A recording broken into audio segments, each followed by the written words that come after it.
प्रिय आत्मा, मैं अत्यंत आनंदित हूं अपने हृदय की थोड़ी सी बात आपसे कर पाऊंगा। इसलिए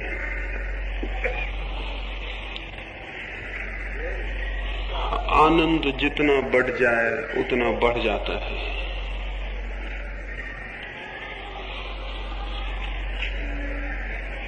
जो मुझे दिखाई पड़ता है,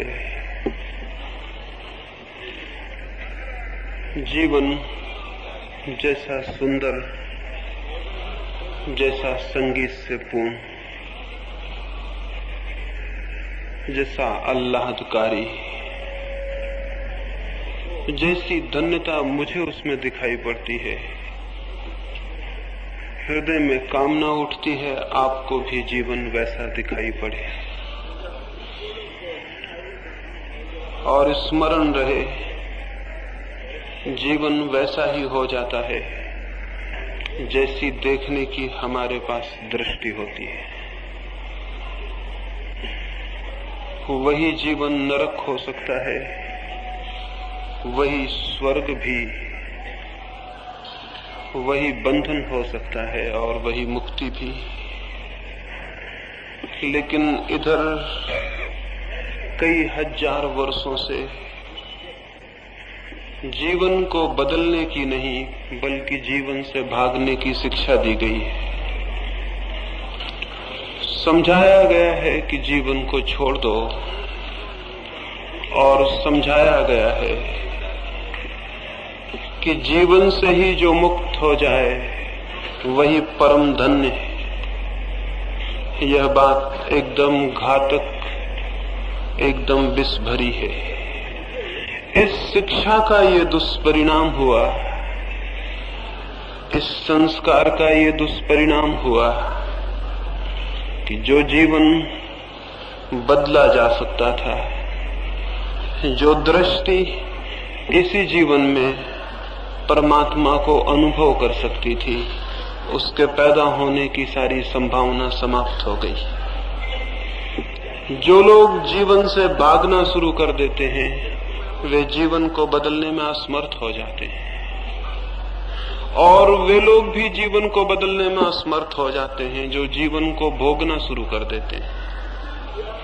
जीवन को भोगने वाला भोग में भटक जाता है, जीवन से भागने वाला भागने में, और जीवन को जानने से दोनों वंचित रह जाते हैं। दो ही प्रकार के लोग हैं, दो ही प्रकार की शिक्षाएं हैं, दो ही प्रकार की दृष्टियां हैं, और उन दोनों दृष्टियों के तनाव में, उन दोनों दृष्टियों के टेंशन में मनुष्य का निरंतर निरंतर जीवन क्षीण होता गया, अंधकारपूर्ण होता गया। एक छोटी सी कहानी में कहूं और फिर जो मुझे कहना है वो आपसे कहने चलूं। एक पागल खाने में कुछ लोग पागलों का अध्ययन करने और उन्हें समझने गए। मित्रों का एक मंडल वहां गया। उन्होंने एक एक पागल के पास जाकर उसके जीवन को, उसके जीवन में घटी दुर्घटना को समझने की कोशिश की।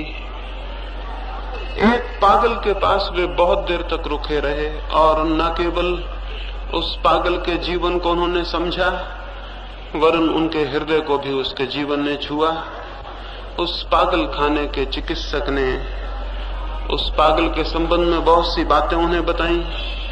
वो अत्यंत दया योग्य पागल था। उसकी आंखों से आंसू बह रहे थे और उसके होंठ कुछ कहना चाहते थे, उसके लिए फड़क रहे थे लेकिन कह नहीं पाते थे। और उसके हाथ में एक बहुत बड़ी मनुष्य के ही बराबर एक स्त्री की पुतली थी, एक प्रतिमा थी, एक गुड़िया थी, और उस गुड़िया को वो हृदय से लगाए हुए था।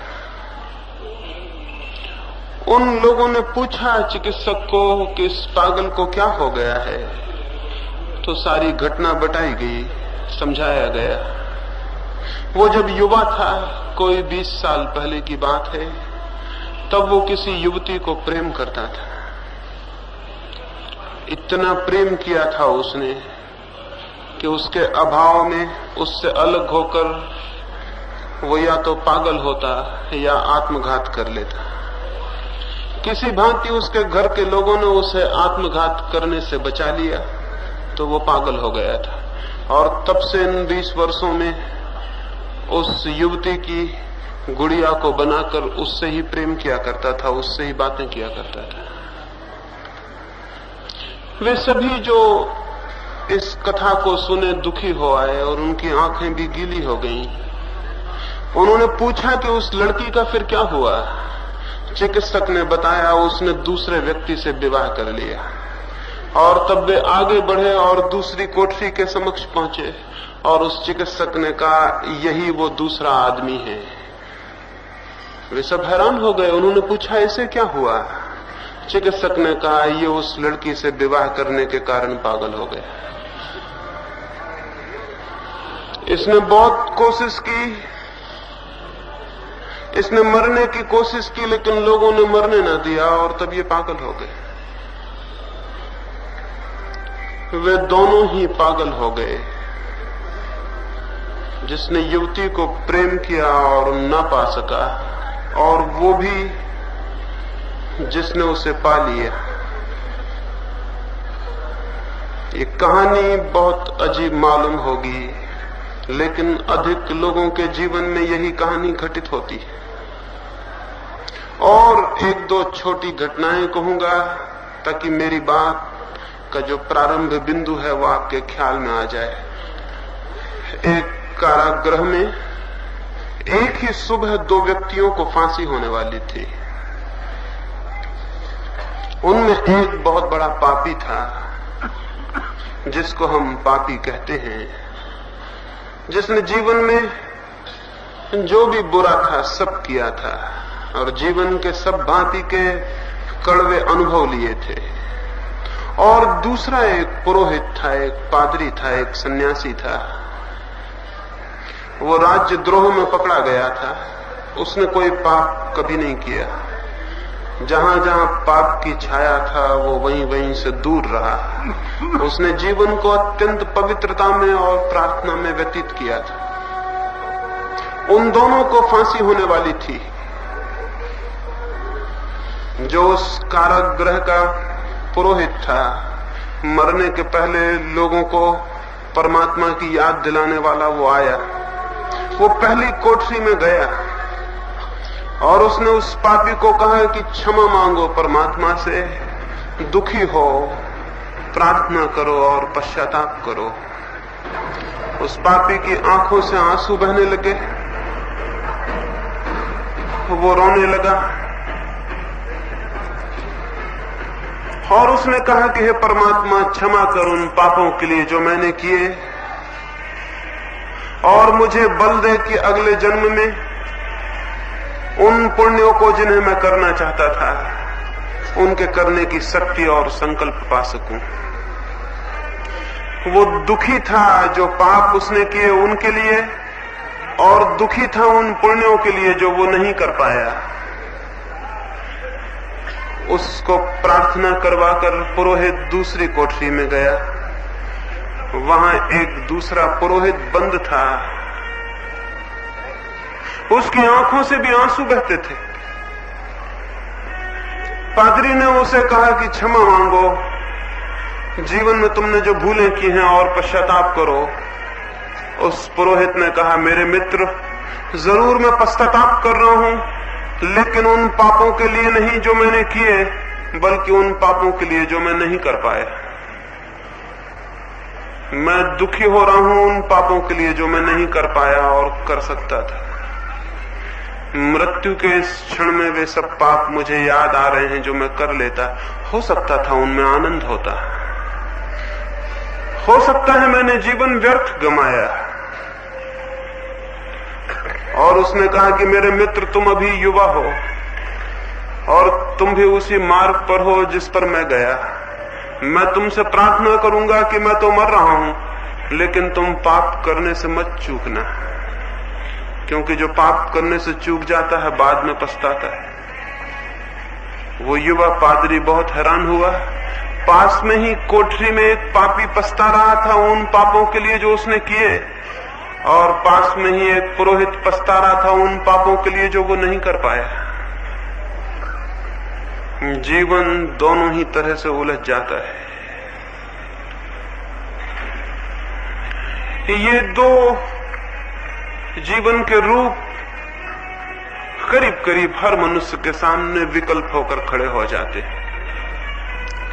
एक रास्ता है जीवन में वासनाओं को भोगने का, उनमें डूब जाने का। एक रास्ता है उनसे भाग जाने का, उनके प्रति पीठ मोड़ लेने का। और ये दो ही बातें निरंतर हमारे समक्ष हैं। मैं आपसे निवेदन करूंगा, दोनों ही बातें जीवन को नष्ट कर देती हैं। संसार भी नष्ट कर देता है और संन्यास भी, भोग भी नष्ट कर देता है और त्याग भी। क्या कोई और दृष्टि भी हो सकती है जीवन के प्रति जागने की? क्या कोई और मार्ग भी हो सकता है? उसकी मैं चर्चा करूंगा, लेकिन इसके पहले कि मैं उसकी चर्चा करूं, ये कह देना, ये समझ लेना जरूरी होगा कि ये दोनों मार्ग क्यों जीवन को नष्ट कर देते हैं। भोग का मार्ग क्यों जीवन को नष्ट कर देता है? जीवन भर इच्छाओं और वासनाओं के पीछे दौड़कर जीवन क्यों समाप्त हो जाता है? हाथ क्यों रिक्त रह जाते हैं और खाली? कोई उपलब्धि, कोई प्राप्ति, प्राणों का कहीं पहुंचना क्यों नहीं हो पाता? नहीं हो पाता, ये तो हम जानते हैं अपने अनुभव से भी, औरों के अनुभव से भी।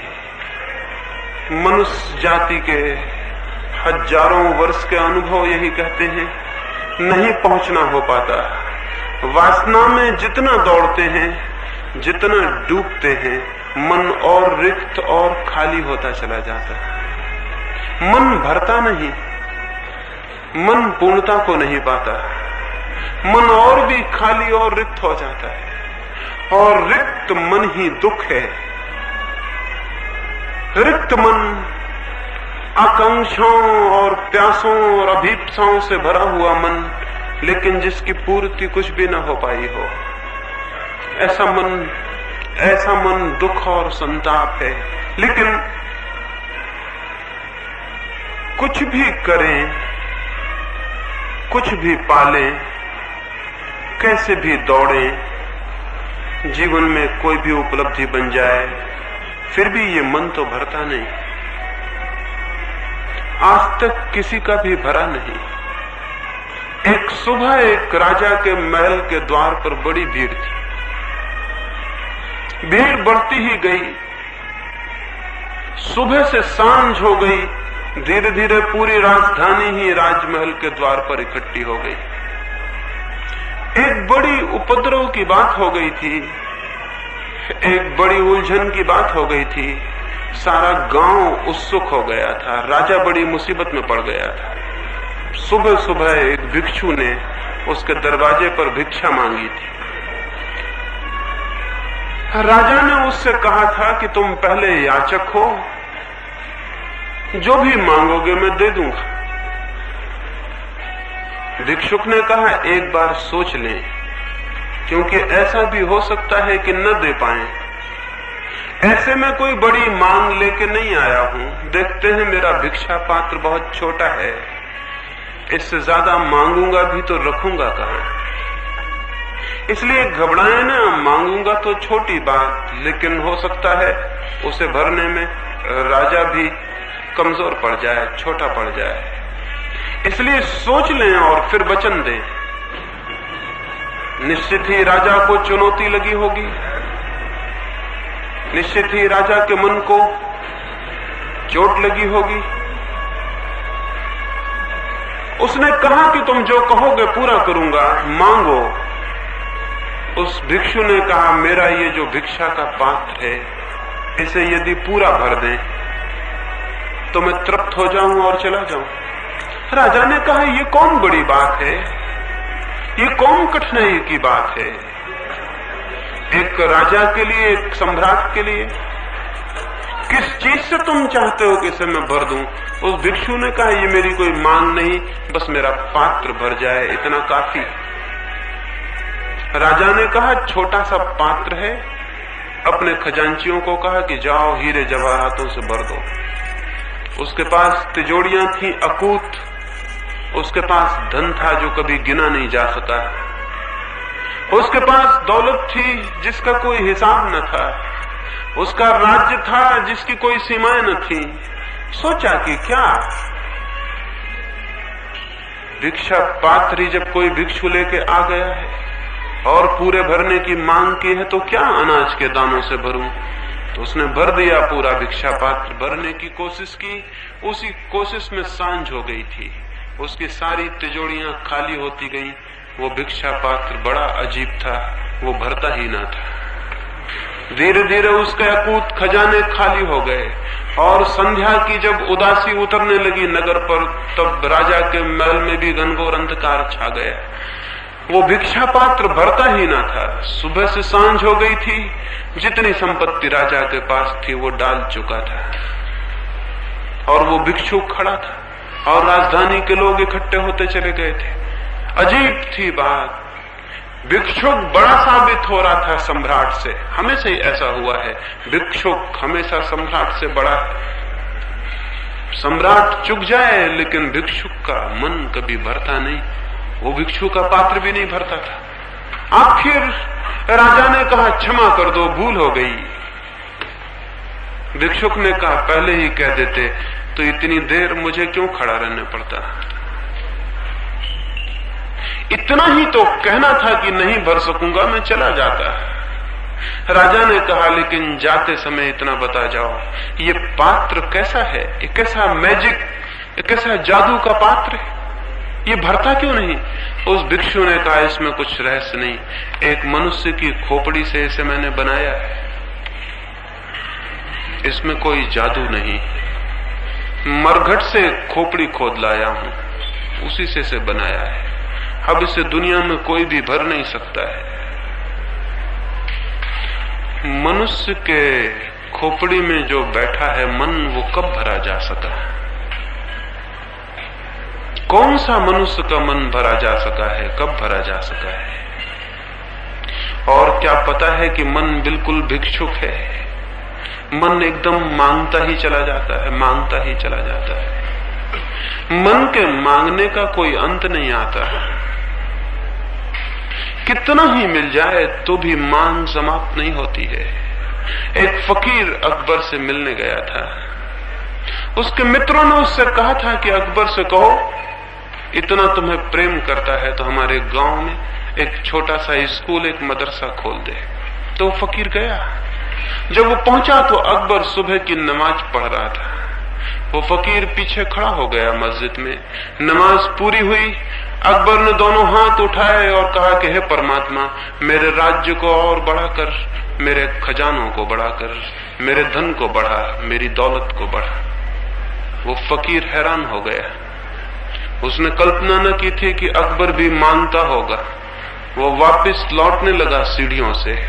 अकबर उठा तो उसने देखा, उसने चिल्लाया कि कैसे आए और कैसे वापस लौट चले। उस फकीर ने कहा, मैंने सोचा मैं बादशाह से मिलने जाता हूं, पाया यहां भी एक फकीर बैठा है और जो खुद ही मांगता है उसको और मैं मांग के लज्जित करूं तो शोभा नहीं देता। तो तुम जिससे मांगते थे, अगर मांगना ही होगा तो हम भी उसी से मांग लेंगे, लेकिन अब तुमको बीच में लेने का कोई भी कारण नहीं है। अकबर भी मांगता है, सम्राट भी मांगते हैं।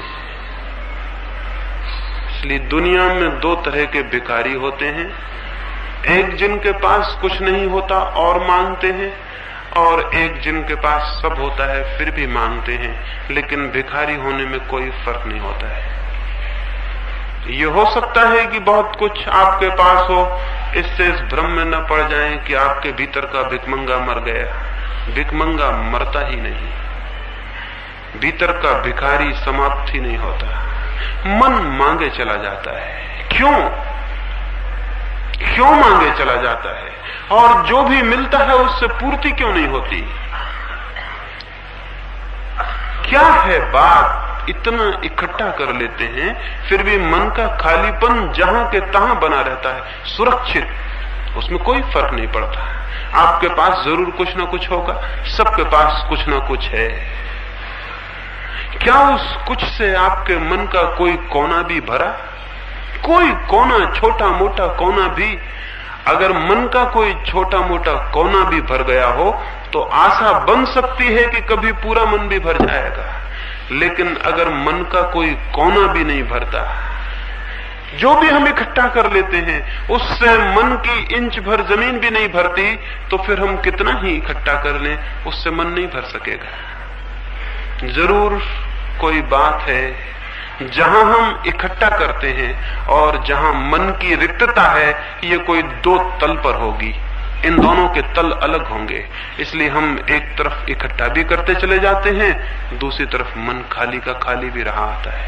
शायद हम जो भी इकट्ठा करते हैं वो मन में पहुंचता ही नहीं, इसके अतिरिक्त और कोई अर्थ नहीं हो सकता। जो हम इकट्ठा करते हैं वो मन में पहुंचता ही नहीं, पहुंचेगा भी कैसे? जो भी हम इकट्ठा करते हैं वो बाहर है और मन भीतर है, और जो भी हम इकट्ठा करते हैं वो बाहर है और मन भीतर है। भीतर और बाहर का संबंध ही क्या? भीतर और बाहर का जोड़ ही क्या? ऐसे ही है जैसे मेरा घर खाली हो, मैं पड़ोस के घर में सामान इकट्ठा करता रहूं, तो मेरा घर इससे कैसे भर जाएगा? हाँ, पड़ोस का घर भर जाएगा, लेकिन मैं तो खाली रहूंगा। मन है खाली, जो खाली है वो भीतर है, और जो भराव की सारी चेष्टा है वो बाहर है। बाहर और भीतर का कहीं कोई मेल नहीं होता। बाहर चीजें इकट्ठी होती चली जाती हैं, भीतर दरिद्रता सुरक्षित बनी रहती है। इसीलिए तो कितना ही धन हो, दरिद्रता नहीं मिटती, पॉवर्टी नहीं मिटती, भिखमंगापन नहीं मिटता। किसी का नहीं मिटा, सिकंदर का नहीं मिट सकता, नेपोलियन का नहीं मिट सकता, स्टालिन या हिटलर का नहीं मिट सकता, हेनरी फोर्ड या कार्नेगी का या किसी और का नहीं मिट सकता। कितना ही धन हो, कार्नेगी मरता था तब उसके पास 4 अरब रुपए थे, लेकिन मरते वक्त बहुत उदास था। और किसी मित्र ने पूछा कि इतने उदास हो, तुम तो प्रसन्नता से मरो, कम से कम तुमने तो बहुत इकट्ठा किया। कार्नेगी ने कहा, सब योजनाएं असफल हो गईं, मेरे इरादे 10 अरब इकट्ठा करने के थे और केवल 4 ही मैं इकट्ठा कर पाया। केवल 4 और 10 की योजना थी, और इस भूल में ना रहे कि 10 इकट्ठे हो जाते तो योजना वहीं टिक जाती, योजना आगे चली जाती। योजना बढ़ती है क्षितिज की भांति। आकाश को देखते हैं ना, रोज जमीन को छूते हुए दिखता है, पास में ही आकाश जमीन को छू रहा है, और फिर बढ़ते चले जाएं, बढ़ते चले जाएं। आप बढ़ते हैं, आकाश भी बढ़ता चला जाता है। अब तक कोई आदमी पहुंच नहीं सका उस जगह जहां आकाश जमीन को छूता हो। असल में आकाश जमीन को कहीं छूते ही नहीं, सिर्फ दिखाई पड़ता है, और दिखाई इसलिए पड़ता है कि आंखें हमारी कमजोर हैं। अगर आंखें हमारी और तेज हों, और दूरभेदी हों, और पारदर्शी हों, और असीम तक खोज पाती हों, तो फिर आकाश कहीं छूता हुआ मालूम नहीं पड़ेगा। आंख की सीमा ही आकाश के छूने की सीमा बन जाती है। ऐसे ही जैसे जैसे हम आगे बढ़ते हैं वासना में, भोग में, इच्छा में, वो जो डिजायर, वो जो वासना है, आगे बढ़ती जाती है, और लगता है कि थोड़ी दूर और आगे चलें तो मिलना हो जाएगा। लेकिन कितने ही आगे बढ़ जाएं, फासला उतना ही होता है जितना था। अलाइस नाम की लड़की का, छोटी सी लड़की का जीवन पढ़ा होगा। परियों की कथाएं हैं अलाइस की, तो झूठी कहानियां हैं, लेकिन दुनिया में कुछ ऐसे अद्भुत लोग हुए हैं कि उन्होंने झूठी कहानियों से ऐसे सच कह दिए जो कि सत्य के नाम पर लिखे बड़े से बड़े ग्रंथों में भी उपलब्ध नहीं है। और सत्य के नाम से लिखे ग्रंथों पर तो बहुत झगड़े हो गए हैं, लेकिन छोटी छोटी कहानियों में कुछ लोग कह गए हैं जिन पर कोई झगड़ा नहीं हुआ, और इसलिए आज भी उन कहानियों में छिपी हुई सच्चाइयां बड़ी बड़ी अद्भुत रूप से ताजी और जिंदा है।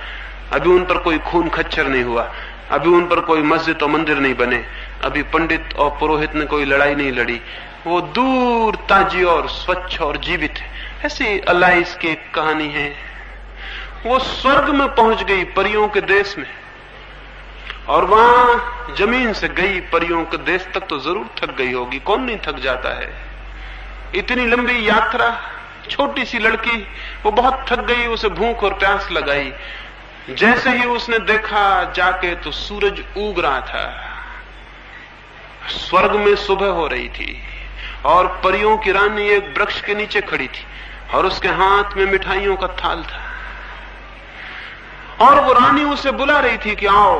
वो पास ही एक दरख्त की छाया में खड़ी दिखाई पड़ रही थी। अलाइस ने दौड़ना शुरू किया, वो दौड़ने लगी तेजी से, भूख थी तेज, प्यास थी गहरी, दौड़ना था जरूरी, थकी थी फिर भी दौड़ी, क्योंकि नहीं तो फिर प्यास और भूख कैसे मिटेगी। प्रलोभन था तीव्र, सामने ही वो रानी बुलाती थी। वो दौड़ती गई, दौड़ती गई, दौड़ती गई, दोपहर हो गई, सूरज सिर पे आ गया। वो घबरा के खड़ी हो गई और उसने चिल्ला के पूछा कि क्या मामला है। सुबह से दोपहर हो गई, दौड़ते दौड़ते मेरे और तुम्हारे बीच का फासला उतना का उतना है। वो रानी अब भी खड़ी है और बुलाए जा रही है, और उस रानी ने कहा ये ज्यादा सोच विचार मत करो, क्योंकि जो सोच विचार करता है उसका दौड़ना बंद हो जाता है। तुम तो दौड़ो और आओ, कोशिश करो, जरूर पहुंच जाओगी।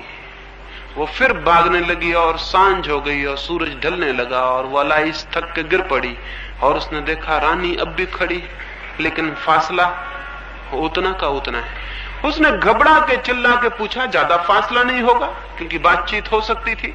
उसने चिल्ला के पूछा कि कैसी दुनिया है तुम्हारी, सुबह से सांझ हो गई, दौड़ते दौड़ते यहाँ फासले समाप्त नहीं होते, ये कैसे रास्ते हैं तुम्हारी दुनिया के कि कहीं पहुंचाते नहीं। उस रानी ने कहा, पागल, किसी दुनिया में कोई रास्ता कहीं नहीं पहुंचाता है, और तुम्हारी दुनिया में भी दौड़ना होता है, फासले समाप्त नहीं होते। जैसी तुम्हारी दुनिया है वैसी ये दुनिया है, इस दुनिया में भी कोई फासला समाप्त नहीं होता है। दौड़े कितना ही, जहां जन्म के समय पाया था अतृप्त और खाली, मरने के समय वहीं पाएंगे अतृप्त और खाली। मरने के और जन्म के बिंदु में कोई फर्क नहीं होता, चित्त वहीं के वहीं होता है। तो बाकी जीवन की दौड़ कहां विलीन हो जाती है? विलीन हो जाती है एक ऐसे काम में जो बिल्कुल एब्सर्ड है, जो बिल्कुल मूढ़तापूर्ण है। मन है भीतर, दौड़ चलती बाहर, रिक्तता है भीतर, एम्प्टीनेस है भीतर, भरते हैं बाहर, सीधा अंधापन है। फिर क्या करें?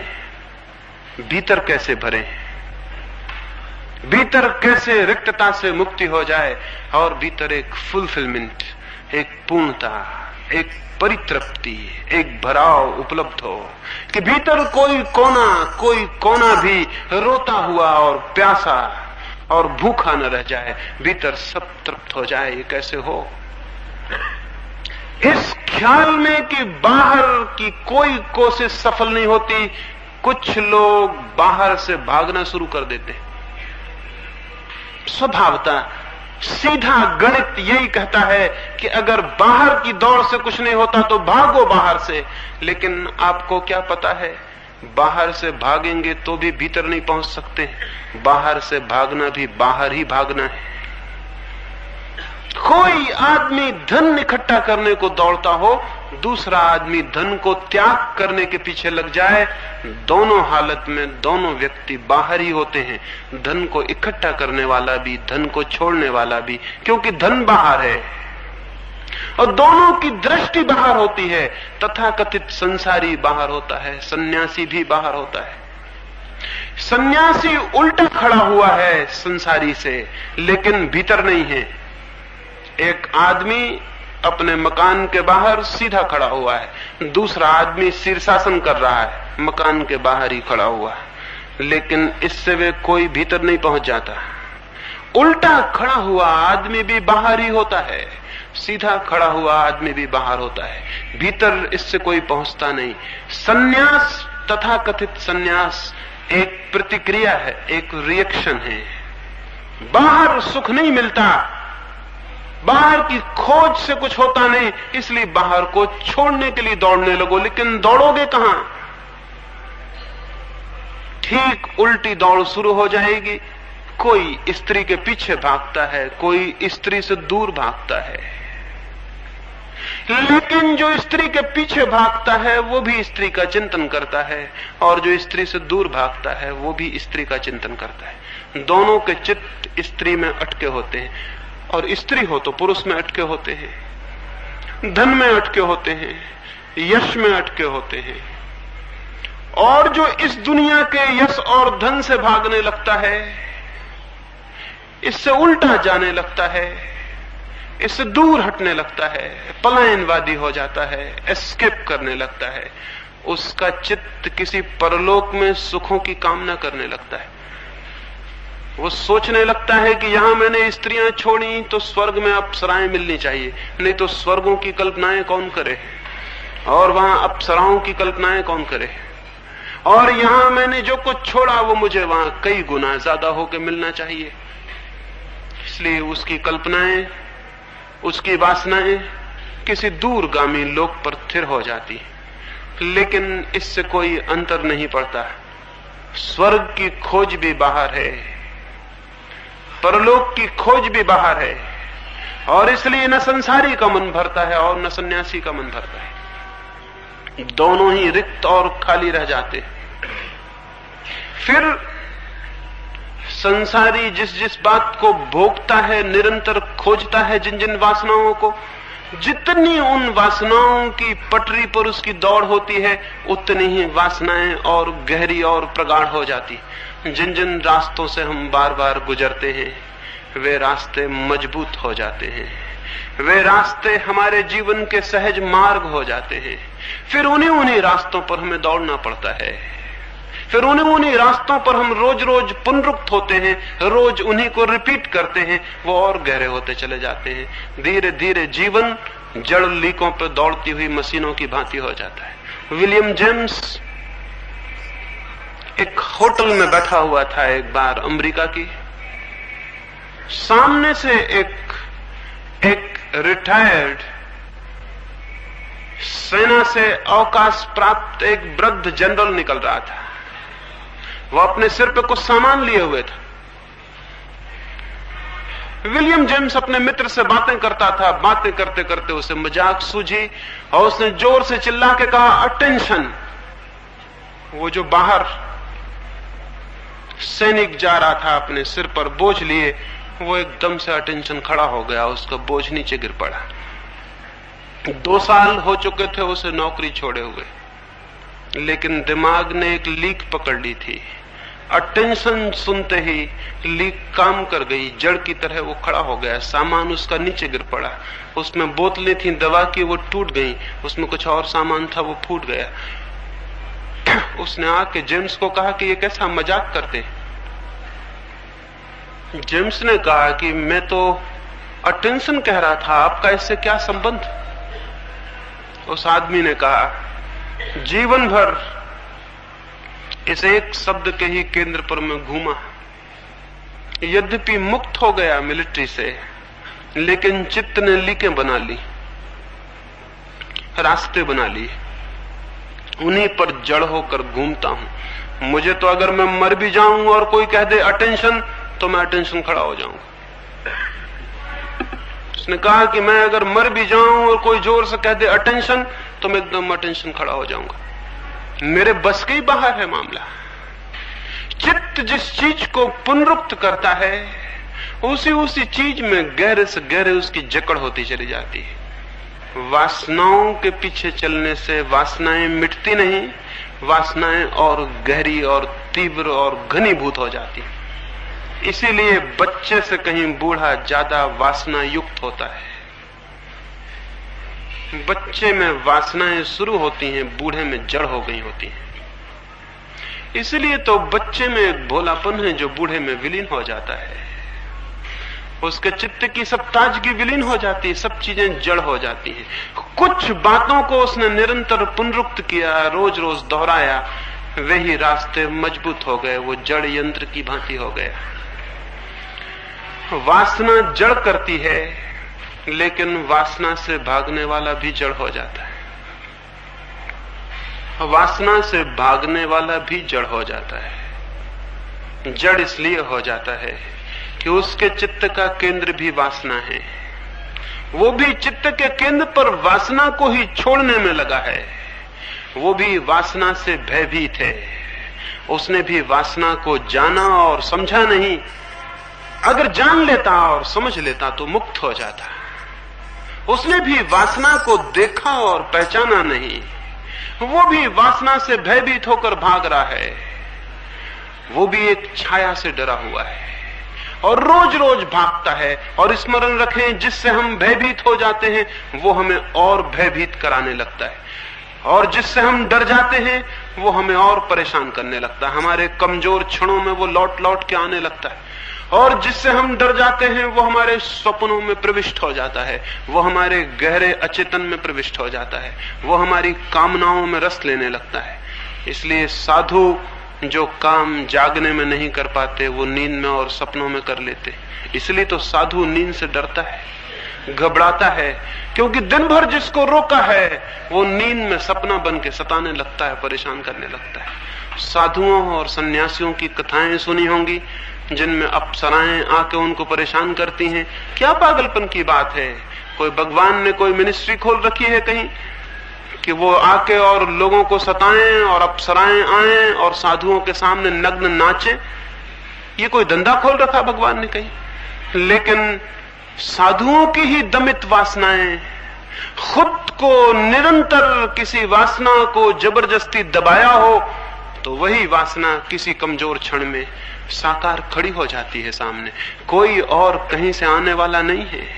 लेकिन जिस चीज से डर के हमने आंखें बंद की हैं, स्मरण रखें, वो आंखें बंद करने से पीछा नहीं छोड़ देगी, वो और भीतर प्रविष्ट हो जाएगी, और भीतर प्रविष्ट हो जाएगी। आप जितनी आंख बंद करते चले जाएंगे वो उतनी और प्राणों में धंसती चली जाएगी, और एक दिन आप पाएंगे कि वासना ही आपकी आत्मा बन गई। जो जितना दमन करेगा वासना का, वासना उसके भीतर प्रविष्ट होती चली जाएगी। एक कथा मैंने सुनी है कि इंद्र ने, वही कथा है, वही उसी मिनिस्ट्री की जिसकी मैंने बात की, वो इंद्र के हाथ में है कई हजारों सालों से। इंद्र को यही धंधा सौंपा हुआ है कि वो साधु सन्यासियों को अप्सराएं भेज भेज के डिगाता रहे। पता नहीं ये इंद्र भी कोई पुराने जमाने का पॉलिटिशियन है, कौन है, क्या मामला है, इसको इस गंदे काम को करने में कैसे रस आ रहा है, और एक दो दिन में समाप्त भी नहीं हो रहा, वो चल रहा हजारों साल से। 3 मुनियों के बाबत इंद्र को खबर लगी कि वे बहुत गहरी साधना में प्रविष्ट हो गए हैं। उसने उर्वशी को कहा कि तीनों के सामने जाके नग्न नृत्य कर। उर्वशी गई। उसने 7 दिन तक तो तैयारी की, स्वाभाविक, साधारण स्त्रियां भी खूब तैयारी करती हैं। उर्वशी तो अप्सरा थी, 7 दिन लग गए हो तो कोई आश्चर्य नहीं। और इसलिए कोई ये ना कहे कि आजकल की स्त्रियां ही बिगड़ गई और बहुत तैयारी कर रही हैं। ग्रंथों में लिखा हुआ है 7 दिन तक उर्वशी ने तैयारी की, मेकअप किया। वो गई, वो जाकर 3 साधुओं के समक्ष नाचने लगी। वो अद्भुत रूप सी होकर आई थी। वो नाचती गई, लेकिन थोड़ी देर में ही परेशान हो गई, क्योंकि वे तीनों एकटक उसे देखते रहे, लेकिन न तो कोई प्रभावित हुआ और न कोई डरा और भागा। 2 में से कोई भी काम हो जाता तो उर्वशी सफल हो जाती। न तो उनमें से कोई प्रभावित हुआ और लोलुप हुआ, न उनमें से कोई डरा और भागा। 2 में से कोई भी काम हो जाता तो उर्वशी सफल हो जाती। वो तीनों बैठे रहे और देखते रहे। उर्वशी थक गई, ऊब गई, परेशान हो गई। सब भांति उसने उपाय किए, लेकिन वो तीनों बैठे थे और देखते रहे। आखिर उसने अपने ऊपर के वस्त्र निकाल के अलग कर दिए। उसके ऊपर के वस्त्रों के फेंकते ही एक मुनि चिल्लाया कि बस अब हद हो गई, अब बर्दाश्त के बाहर है। दूसरे दो मुनियों ने कहा आंखें बंद कर लो, क्योंकि उर्वशी के नृत्य पर हमारा क्या बस, अपनी आंखों पर हमारा काबू। वो नाचती है, उसे नाचने दो। अगर तुम घबरा गए और डर गए तो आंखें बंद कर लो। उस मुनि ने आंखें बंद कर ली। आंखें बंद करते ही उसे दिखाई पड़ा उर्वशी इतनी सुंदर कभी भी नहीं थी जितनी बंद आंखों में दिखाई पड़ने लगी। जिसने भी आंखें बंद की हैं उसको यह सदा दिखाई पड़ा है। बंद आंख जिंदगी में जो है उसे बड़ा बड़ा रूपक, बड़ा मोहक आकृति दे देती है, बड़ी सम्मोहक, बड़ी हिप्नोटाइजिंग ताकत दे देती। कभी भी किसी चीज को आंख बंद करके देखें तो पता चल जाएगा। भयभीत होकर आंख बंद कर लें किसी चीज पर और फिर पाएंगे जो बाहर था उससे बहुत ज्यादा सुंदर भीतर है। सपने बहुत सुंदर हैं यथार्थ से। खुली आंख यथार्थ देखती है, बंद आंख सपने देखने लगती, और सपने तो बहुत मनमोहक है। उसने आंख बंद की, वो घबराया। उसने पीठ फेर ली, वो और घबराया, उठ के भागने लगा। और उसकी कामना की उर्वशी उसके पीछे नृत्य करने लगी, उसकी आंखों में भीतर डोलने लगी, उसके प्राणों में उसके घुंघरू सुनाई पड़ने लगे। लेकिन दो अभी बैठे थे और देखे जाते थे। उर्वशी ने नीचे के वस्त्र भी निकाल कर फेंक दिए, वो पूरी नग्न हो गई। दूसरा मुनि चिल्लाया अब हद हो गई, अब बर्दाश्त के बाहर है। तीसरे मुनि ने कहा तो फिर आंखें बंद कर लो, क्योंकि उर्वशी पे हमारा क्या बस, अपनी आंखें हैं, जो नहीं देखना चाहता बंद कर ले। दूसरे मुनि ने आंखें बंद कर ली। जो पहले मुनि के साथ हुआ था वही उसके भी साथ हुआ। वो भागने लगा और उर्वशी उसका पीछा करने लगी। अभी तीसरा मुनि आंखें खोले बैठा था। अब उर्वशी मुश्किल में पड़ गई इस तीसरे व्यक्ति के साथ। अब और कुछ उघाड़ने को न रहा। वो पूरी नग्न हो गई थी, उसने सब वस्त्र फेंक दिए थे। अब कुछ भी न था जो ढका हुआ हो। अब बड़ी कठिनाई हो गई, अब बड़ी मुश्किल हो गई, अब बड़ी बेचैनी हो गई। और वो मुनि भी अजीब था। वो बोला कि कुछ और उघाड़ने को हो तुम उघाड़ लो, क्योंकि हमने तो आंख न बंद करने का तय किया। और मैं देख रहा हूं कि जिन्होंने आंखें बंद की वो भागे चले जा रहे हैं और उनके माथों पर पसीना है। तो मैंने तो आंखें न बंद करने का तय किया। अब तुम कृपा करो और अपनी चमड़ी को भी निकाल के अलग कर दो, ताकि मैं और गहरे देख सकूं। और अगर वहां भी कोई पर्दा हो तो उसको भी उघाड़ के फेंक दो, ताकि मैं और गहरे देख सकूं। मैं आज तुम्हें तुम्हारी पूर्णता और पूरी नग्नता में ही देख लेना चाहता हूं। अब और कुछ उघाड़ने को नहीं था। चमड़ी के बाद फिर कुछ भी उघाड़ने को नहीं है। वहां तो जो कुछ है वो सब छिपाने को है। वो उर्वशी भागने लगी और वो मुनि उर्वशी का पीछा करने लगा। उर्वशी घबराई कि कहीं वो चमड़ा ना उखाड़ ले। वो भागती हुई इंद्र के पास पहुंची। उसने कहा कि बचाओ, एक अद्भुत आदमी से मिलना हो गया है। वो कह रहा है कि चमड़ा उखाड़ के भी अंदर कुछ हो तो हम उसे देख लेना चाहते हैं। ऐसे आदमी से कभी मिलना नहीं हुआ। यह आदमी तो बड़ा अजीब है। इसके दो साथी तो आंख बंद किए और भाग गए, लेकिन यह आंखें खोले ही बैठा रहा। मैं आपसे निवेदन करता हूं, न तो वासना में निरंतर घूमकर कोई कभी वासना से मुक्त होता है और तृप्ति को पाता है, और न वासना से भागकर कभी कोई किसी भी अर्थ में वासना से मुक्त हो पाता है।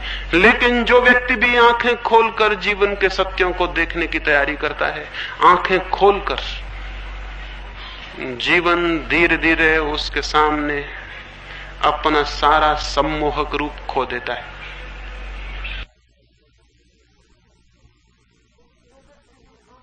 जो व्यक्ति भी आंखें खोलकर जीवन को देखने का साहस करता है, उस व्यक्ति के समक्ष जीवन का सारा रहस्य उद्घाटित हो जाता है।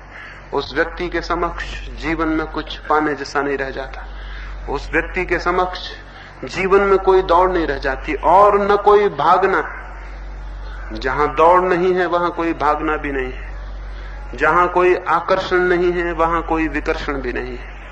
और जहां कोई राग नहीं है वहां कोई वैराग्य भी नहीं है।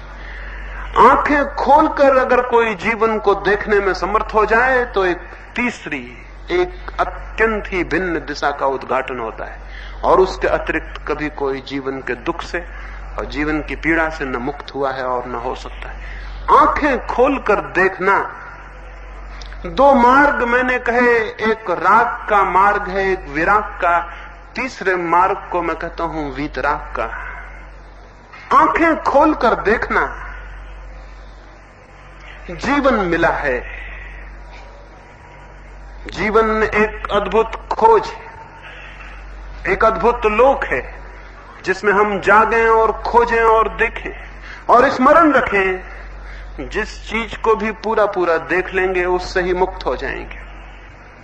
जहां हम पूरा नहीं देख पाते वहीं रस सरकता रह जाता है और जहां जहां निषेध हो वहां वहां रस और भी पैदा हो जाता है। यहां इस दरवाजे पर हम लिख के टांग दें कि भीतर झांकना मना है, फिर यहां से निकलने वाला कोई भी इतना शक्तिशाली नहीं हो सकता कि बिना भीतर झांके की आकांक्षा लिए निकल जाए। बहुत कम लोग ही होंगे जो यहां से बिना झांके निकल जाएं और निकल भी जाएंगे तो पछताएंगे। पीछे लौट के देखने के मन में आकांक्षा जगी रहेगी। मन सहज ही उत्सुक हो जाता है जहां निषेध। इसलिए जिसने भी अपने मन के ऊपर निषेध किया वो अपने हाथ से एक उपद्रव में पड़ जाएगा और पीड़ा भोगेगा। निषेध न करें, लेकिन इसका क्या यह अर्थ है कि भोग करें? क्या इसका यह अर्थ है कि जीवन जो कुछ भी दिखाए उसी में डूब जाएं और जीवन जो आकर्षण दे उन्हीं में विलीन हो जाएं? नहीं, आकर्षण है ही इसलिए कि बहुत गहरे निषेध है। अगर चित्त पर कोई निषेध न हो तो आप हैरान हो जाएंगे, चित्त पर कोई आकर्षण भी नहीं रह जाता है। और अगर फिर भी मालूम पड़े कोई आकर्षण तो उस आकर्षण से भागे ना, उस आकर्षण से पीठ न मोड़े, क्योंकि जिसने पीठ मोड़ी आकर्षण उसका पीछा करेगा। अगर कोई आकर्षण दिखाई पड़े तो फिर पूरी सजगता को लेकर उस आकर्षण को जानने ही चले जाएं।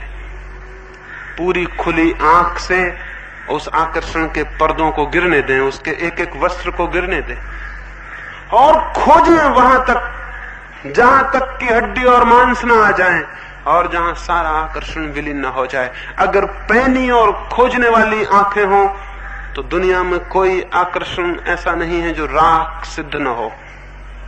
लेकिन हम आंख बंद कर लेते हैं, या तो हम मोह में आंख बंद कर लेते हैं या हम द्वेष में आंख बंद कर लेते हैं। या तो हम आंख बंद कर लेते हैं तीव्र आकर्षण में और या हम आंख बंद कर लेते हैं तीव्र विकर्षण में। दोनों हालतों में आंखें बंद हो जाती हैं और बंद आंखें जीवन में सारे दुख का कारण है। कैसे आंख खोली जा सके? जीवन के सत्यों के प्रति कैसी आंख खोली जा सके? पहली बात, पहला सूत्र हमेशा स्मरण रखें, अगर दूसरे की शिक्षाओं को पकड़ के आपने जीवन में खोज की, आपकी आंख कभी नहीं खुल सकेगी।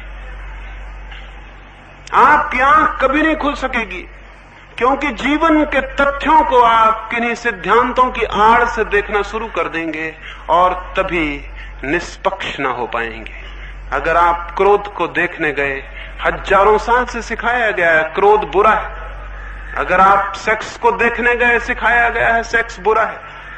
अगर इस बुरेपन के भाव को लेकर गए तो आप देख ना पाएंगे, क्योंकि देखने के लिए अत्यंत निष्पक्ष, अनप्रेजुडिस्ड, बिल्कुल तटस्थ मन चाहिए और ये मन तो पक्षपात से भरा हो गया। और जहां पक्षपात है वहां देखना असंभव है। अगर मैं आपके पास आऊं ये सोच के कि ये बहुत बुरे आदमी हैं, तो मैं करीब करीब ये निष्कर्ष लेकर लौट जाऊंगा कि आप बुरे आदमी थे, और एक दूसरा आदमी आए ये निष्कर्ष लेके पहले से कि आप बहुत भले आदमी हैं, वो करीब करीब निष्कर्ष लेकर लौट जाएगा कि आप बहुत भले आदमी हैं। वो जो खोजने आया था उसे खोज लेगा, जिंदगी बहुत बहुत जटिल है, उसमें सब कुछ है, बुरा और भला, उसमें अंधेरा है और उजाला है, उसमें छाया है और उसमें प्रकाश है, और कोई तथ्य ऐसा नहीं है जिसमें कि अंधेरा पक्ष ना हो और प्रकाश से भरा पक्ष ना हो। तो जो व्यक्ति जो पक्ष लेके जाएगा वो उस तथ्य में से वही बात निकाल लेगा, लेकिन पूरे सत्य से वो कभी परिचित नहीं हो पाएगा। पूरे सत्य से वही परिचित हो सकता है जो अत्यंत निष्पक्ष मन लेकर जीवन के तथ्यों का निरीक्षण करता है। तो क्रोध का निरीक्षण करें, लड़े नहीं, भोग ना करें। क्रोध आ जाए तो क्रोध में डूब ना जाएं, और क्रोध आ जाए तो राम राम राम राम जप के उससे बचने की कोशिश ना करें। क्रोध आ जाए तो उसका निरीक्षण करें, स्वागत करें।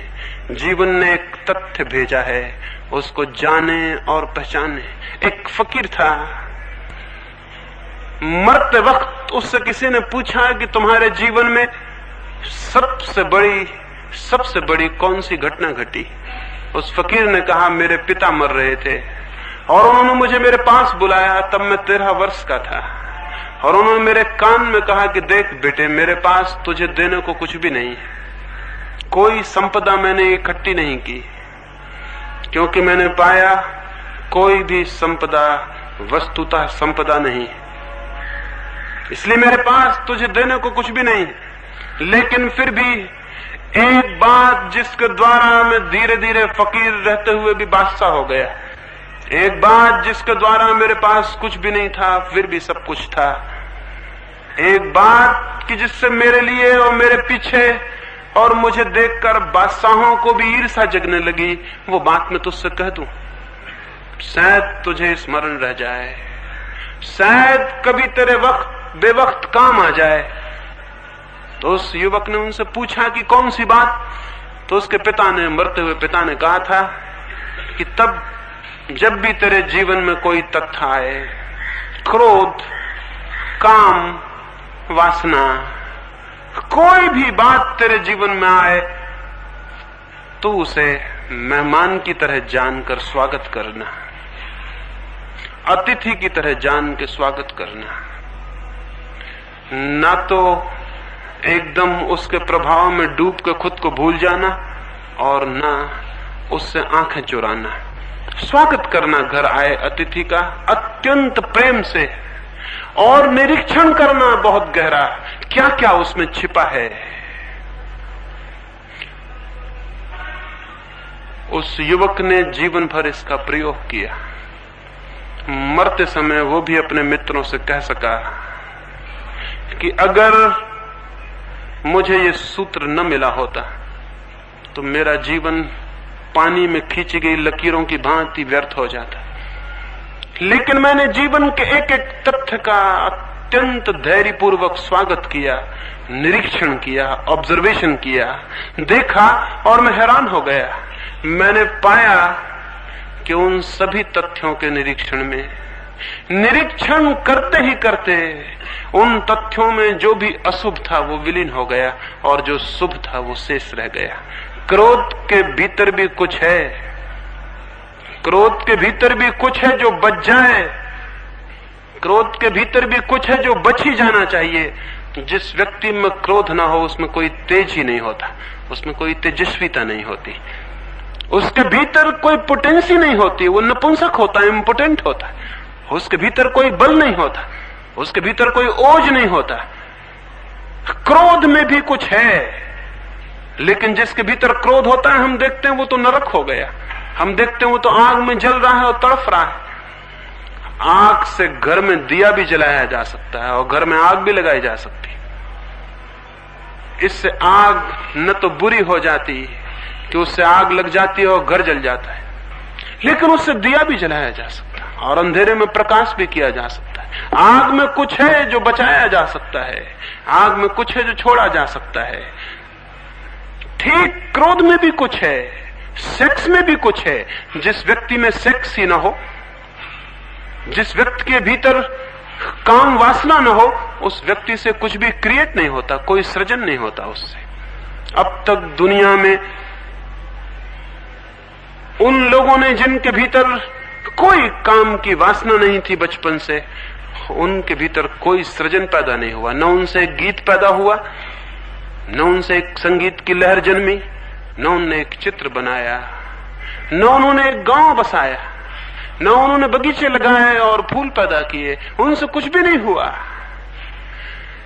जीवन में जो भी सृजनशीलता है, जो भी क्रिएटिविटी है, वो सेक्स का हिस्सा है। लेकिन हम तो देखते हैं एक आदमी सेक्स के जीवन में पड़ जाता तो उसका जीवन सिवाय दुख और पीड़ा के और ग्लानि के और शक्तिहीनता के कहीं भी नहीं जाता। जरूर सेक्स के भीतर जो भी अशुभ है वही पकड़ लिया जाता है और जो शुभ है वो छूट जाता है। शुभ को खोजने के लिए बहुत पैनी आंख चाहिए। और स्मरण रखें, छोटे से बीज को प्रकृति छिपाती है तो सख्त खोल में छिपा देती, सख्त खोल ऊपर चढ़ा देती, भीतर बीज को छिपा देती। अगर हम सख्त खोल से ही डर के वापस लौट आए तो फिर बीज कभी बोया नहीं जाएगा। लेकिन हम जानते हैं सख्त खोल बीज की दुश्मन नहीं है, बीज की सुरक्षा है। बीज को डालें खेत में, जमीन में, सख्त खोल गल जाएगी और टूट जाएगी और अंकुर निकल आएंगे। उन कोमल अंकुरों की सुरक्षा के लिए सख्त खोल थी। मनुष्य के जीवन में जिसे भी हम बुरा कहते हैं, मैं बुरा नहीं कहता, मैं कहता हूं वो सख्त खोल की तरह है, उसके भीतर बड़े कोमल अंकुर छिपे हुए हैं। जो आदमी क्रोधी होता है, अगर किसी भी दिन क्रोध की शक्ति से पूरी तरह परिचित हो जाए, वही क्षमावान हो जाता है। क्रोध के भीतर क्षमा छिपी है, और जिस आदमी के जीवन में क्रोध नहीं है उसके जीवन में क्षमा कभी नहीं होगी। क्या आपको पता है, जिस आदमी के भीतर बहुत ज्यादा काम की वासना होती है, वही व्यक्ति सचमुच में कभी ब्रह्मचर्य को उपलब्ध हो पाता है, अन्यथा दूसरा व्यक्ति नहीं। सेक्स की शक्ति ही, काम की शक्ति ही ब्रह्मचर्य का ओझ बन जाती है।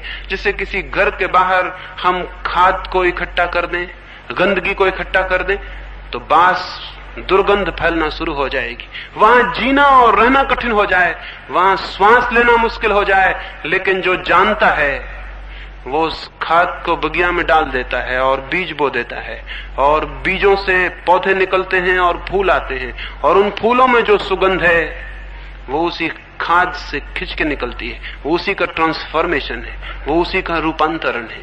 खाद के दुश्मन न बन जाएं, खाद के उपयोग करने वाले बने, खाद के गुलाम न बन जाएं, खाद के मालिक बने। जीवन में जो भी वासनाएं हैं वे सारी की सारी वासनाएं खाद बन सकती हैं आत्मा के फूलों के लिए, लेकिन जो उनसे लड़ता है वो कैसे उन्हें खाद बना पाएगा।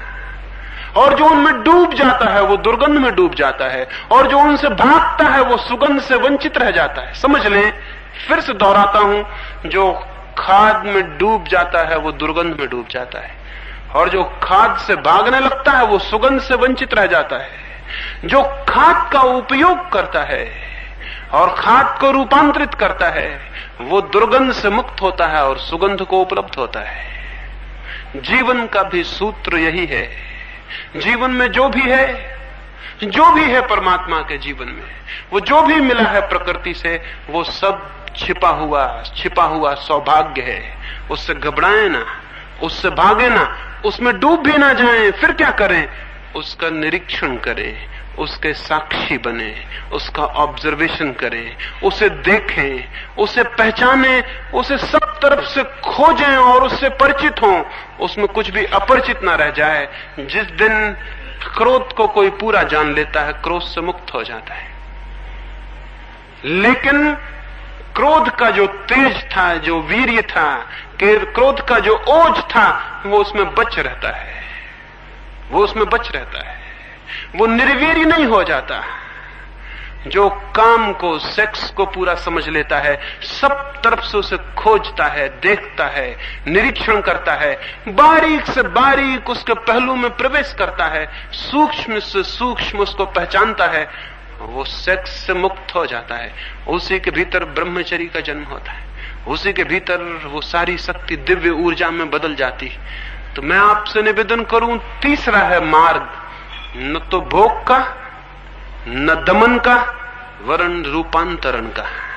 ट्रांसफॉर्मेशन का, और रूपांतरण होता है निरीक्षण से, ऑब्जर्वेशन से। क्या आपको ख्याल है, क्या आपको पता है कि जैसे ही हम चीजों को देखना शुरू करते हैं एक बुनियादी अंतर शुरू हो जाता है, जीवन में एक बुनियादी अंतर शुरू हो जाता है। क्या यह संभव है कि एक मकान में आप हों और आपको दिखाई पड़ता हो कि सामने दरवाजा है, फिर भी क्या आप दीवार से निकल सकेंगे? नहीं निकल सकेंगे। दरवाजा जिसे दिखाई पड़ता है वो दीवार से कैसे निकलेगा?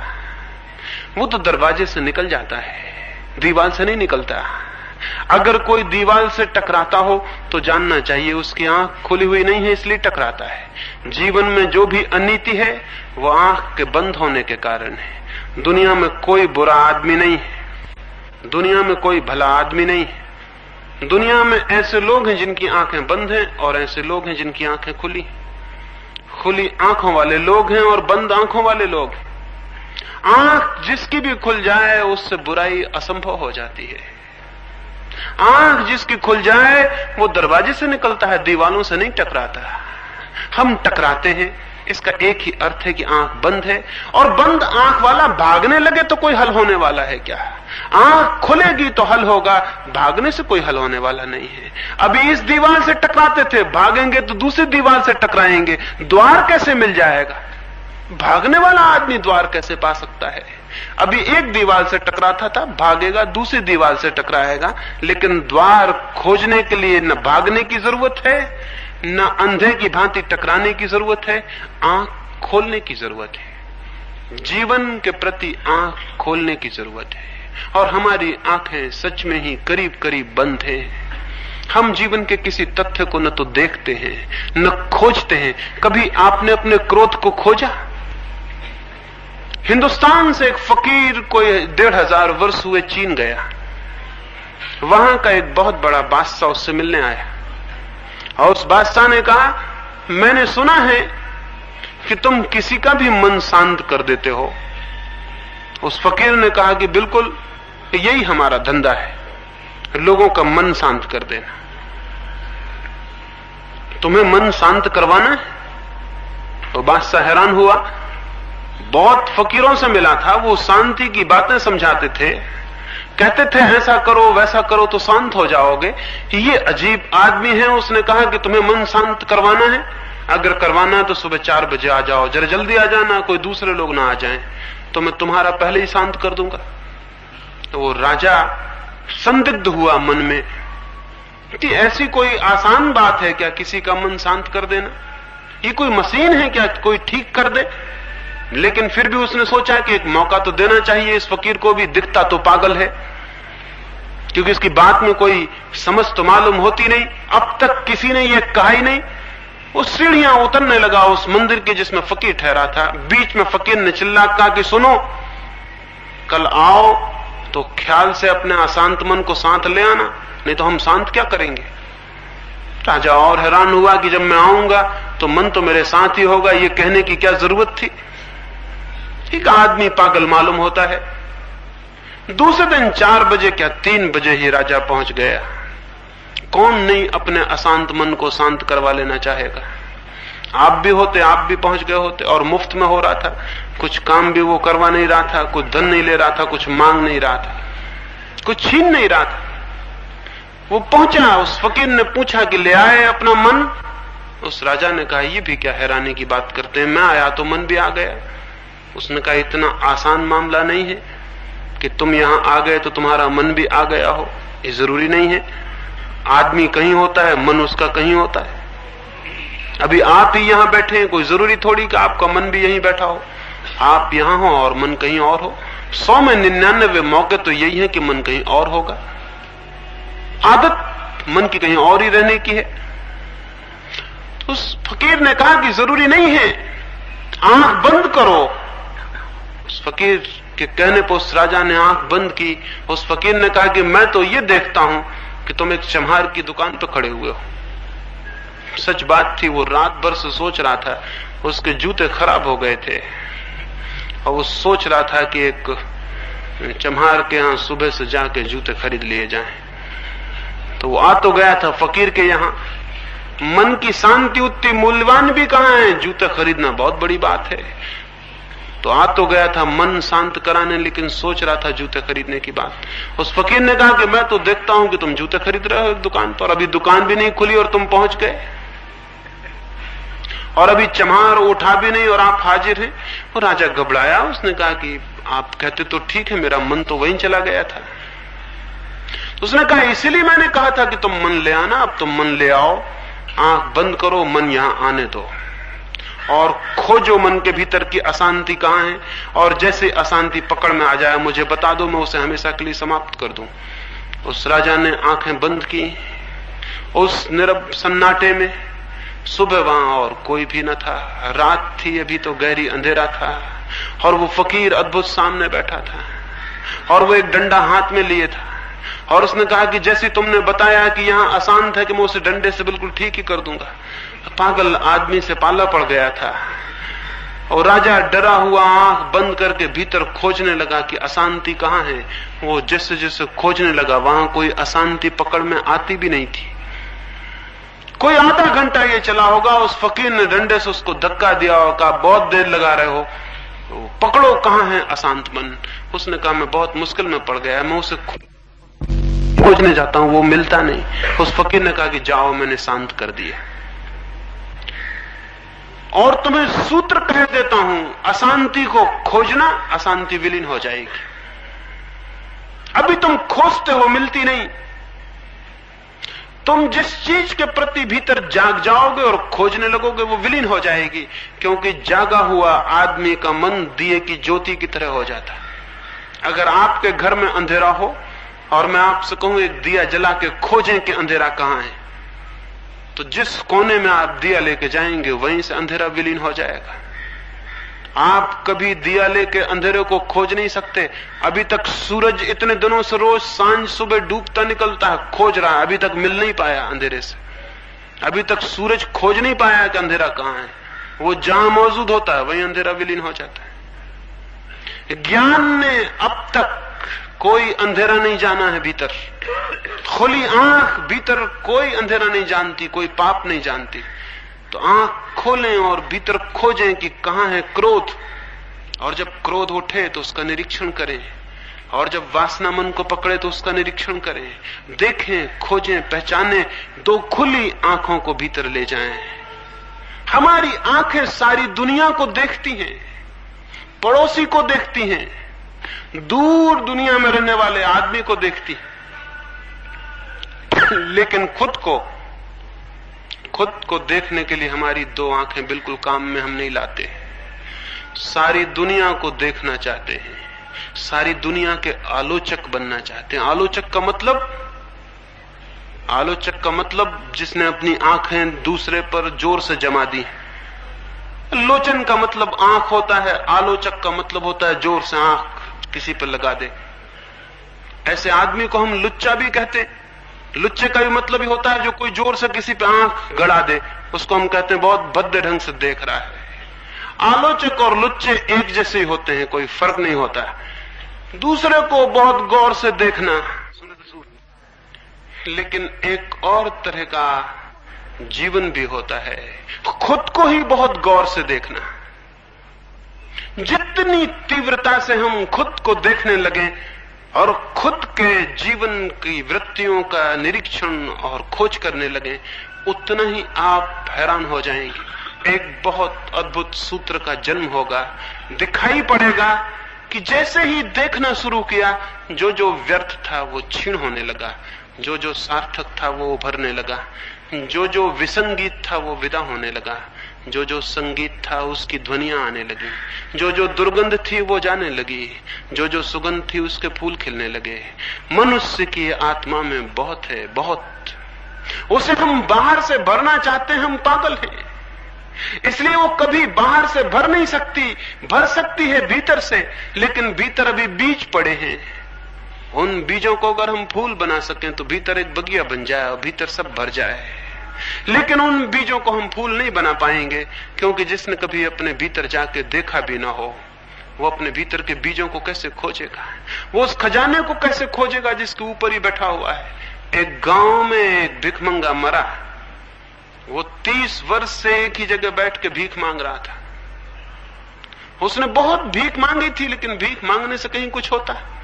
भीख मांगने से कभी कोई समृद्ध होता है? वो भी समृद्ध नहीं हुआ था, मर गया। एक ही जगह बैठा रहा था अपने गंदे कपड़े फैलाए हुए। तो मोहल्ले के लोगों ने सोचा उसको तो दफनाएं, उसके कपड़ों को जलवाएं, और उन्होंने सोचा कि 30 वर्ष तक ये भिखमंगा यहां उपद्रव करता रहा, बैठा गंदगी फैलाता रहा, तो इस जमीन को भी थोड़ा बहुत खोद के हटा दें और दूसरा मिट्टी ला के इस पे डाल दें। तो उन्होंने 1-1 फीट 4-6 फीट का हिस्सा जमीन खोदी। खोदते ही वो हैरान रह गए, उस 1 फीट नीचे ही बहुत बड़ा खजाना गड़ा हुआ था। और वो भिखमंगा 30 साल उसी खजाने पे बैठा हुआ भीख मांगता रहा, लेकिन उसने कभी जमीन ही न खोदी जिस पे वो बैठा हुआ था। और हम में से भी मुश्किल से कभी कोई उस जमीन को खोदता है जिस पे हम बैठे हुए हैं। और वहां निश्चित खजाने हैं। उन्हीं खजानों को तो कोई क्राइस्ट पा लेता है, कोई मोहम्मद, कोई कृष्ण, कोई राम, कोई बुद्ध, कोई महावीर। उसी खजाने को पाके नाच उठता है आनंद से, समृद्ध हो जाता है, मालिक हो जाता है। और हम उसी खजाने पे बैठे भिक्षा पात्र लिए भीख मांगते रहते हैं। और 30 साल बाद, जब 30 साल के अभ्यास से हम खूब बड़े भारी भिखमंगे हो जाते हैं और मरते हैं, तो हमारे मरने के बाद दूसरे लोग जमीन साफ करने के लिए और हमको हटाने के लिए इंतजाम करेंगे। लेकिन हम खुद कभी भी इस ख्याल से नहीं भरते कि जब मैं पैदा हुआ हूं और मेरे भीतर जीवन इतनी लहरें ले रहा है और मेरे भीतर प्राण थिरक रहे हैं और मेरे भीतर एक चेतना है, एक होश है, एक आत्मा है, मैं जीवित हूं, जीवंत हूं। जब मेरे भीतर जीवन लहरें ले रहा है, तो कहीं इस जीवन के लहरें लेते हुए व्यक्तित्व के पीछे ही कोई सागर तो नहीं छिपा, कोई खजाना तो नहीं छिपा? मैं वहां जाऊं और खोजूं, मैं वहां पहुंचूं और जागूं, तो शायद खजाना 1 फीट से ज्यादा दूर नहीं है। एक छोटी सी कहानी और मैं अपनी चर्चा को पूरा करूंगा। खजाना बहुत निकट है उनके लिए जो आंखें खोलते हैं और उस जमीन को खोदते हैं जिस पर खड़े हैं।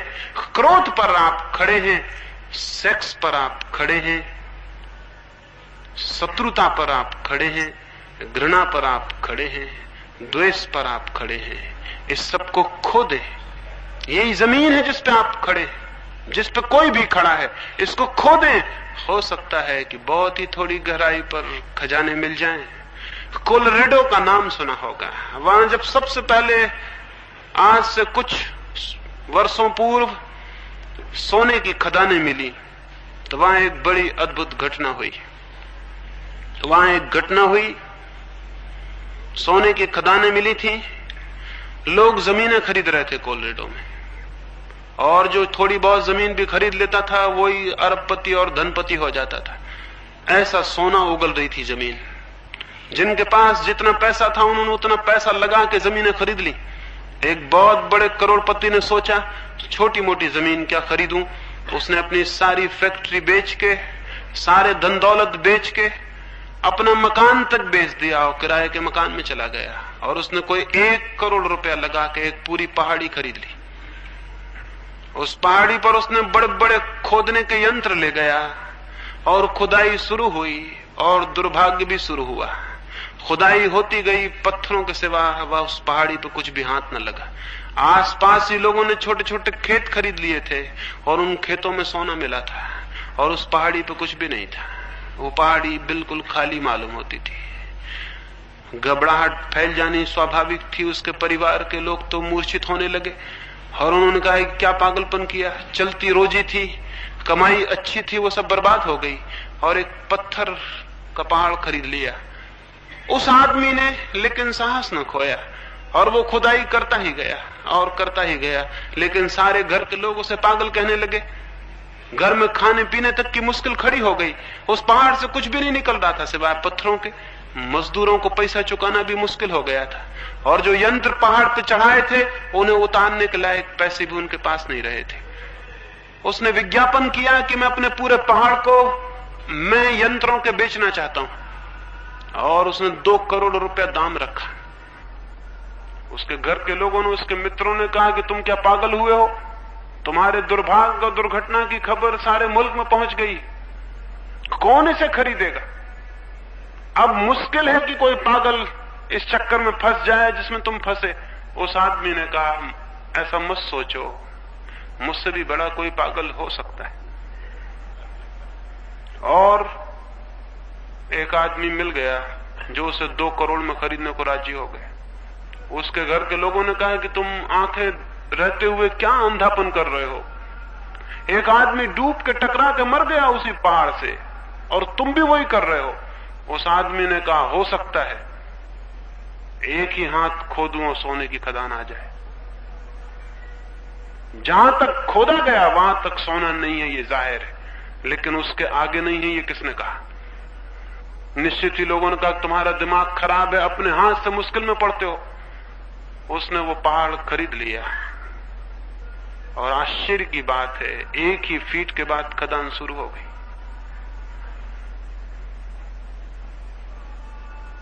1 ही फीट के बाद खदान है।